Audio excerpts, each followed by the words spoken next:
the news dropped for Stonehenge this week that they previously they thought they knew where all of the Stonehenge stones arrangement was from, and they were from various places in England and in Wales. And Wales was like particularly like a head scratcher because there's a lot of mountains in Wales. So they're like, whoa, did they take them through the mountains? Did they take them via this? How did they get the stones like from Wales? So that was a bit of a head scratcher. But then someone just comes in and drops this revelation that the altar stone, the main stone in the middle of Stonehenge, they tested it. It's like a red sandstone and it's different from the blue stones and the sarsen stones. And it's from Scotland, which is like, you're not from the British Isles. It's the opposite end of the country entirely. Conservatively 750 kilometers, but sandstone like that is also found up in the like Shetland Islands and like about 1,000 kilometers. So conservatively 750 or potentially around 1,000 kilometers. They brought this very particular stone to be at the very center of Stonehenge. Why? Wow, that's amazing.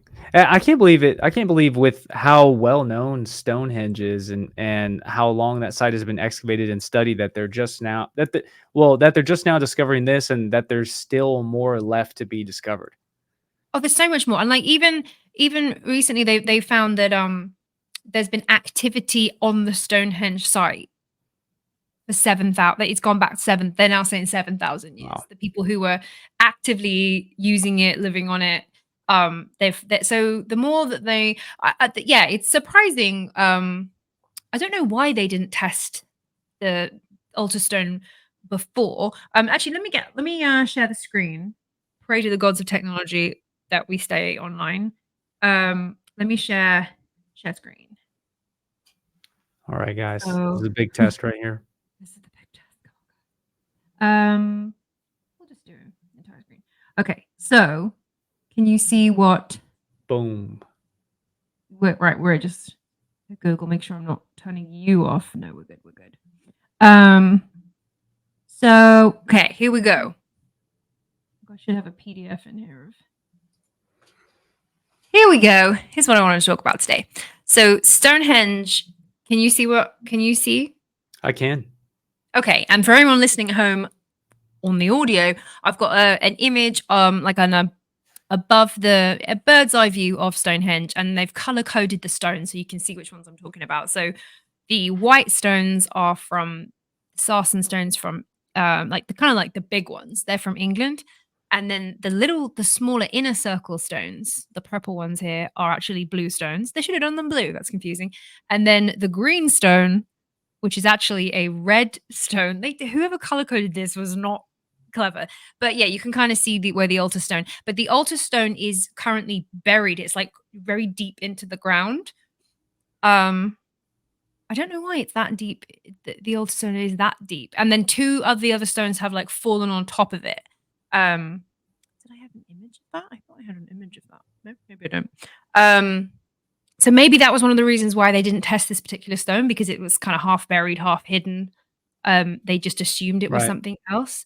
Or maybe, yeah, they didn't have the funding, because I guess people have got to fund this. Or they've known about it for a very long time, and they save all this information to release it to the press to try and get more tourist traction, because they have to get people coming to these sites. So yeah, I thought that was a really cool piece of news. Well, one, because it's just like, whoa, that completely throws the origin story. It just adds like a whole other element of like, okay, so they're not only bringing stones from over the Welsh mountains, they're bringing them from the Scottish Highlands, basically. Logistically, how did they do that? Also, why did they do that? Because you don't do that just for like aesthetic, just because you're like, oh, we want a pretty red one for the middle. No, you do that for there was like something to do with that stone, what it represented or what it does.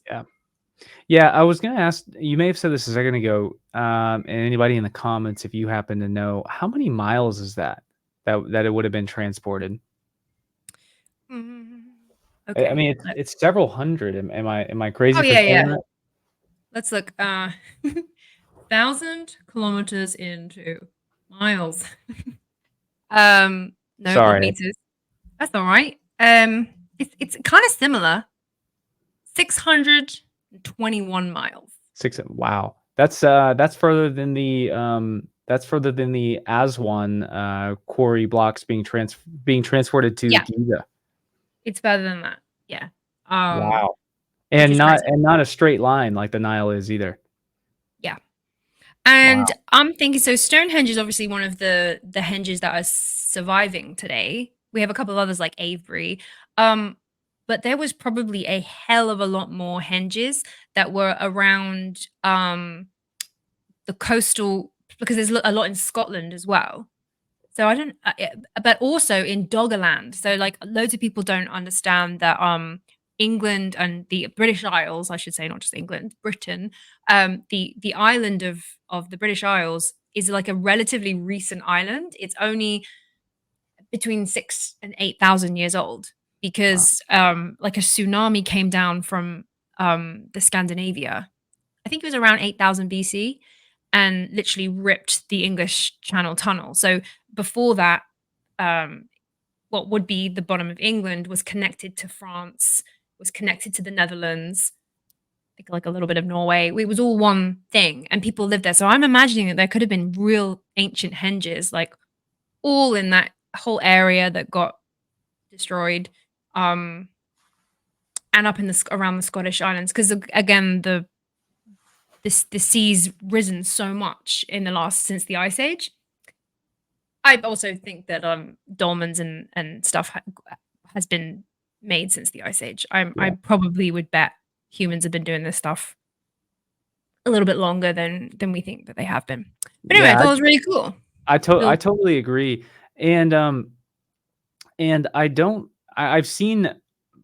Well, I mean, of course, you have your uh, academics that will come out and say, no, no, no, it's more likely that these were um, carried by glaciers, several million years ago or something like that.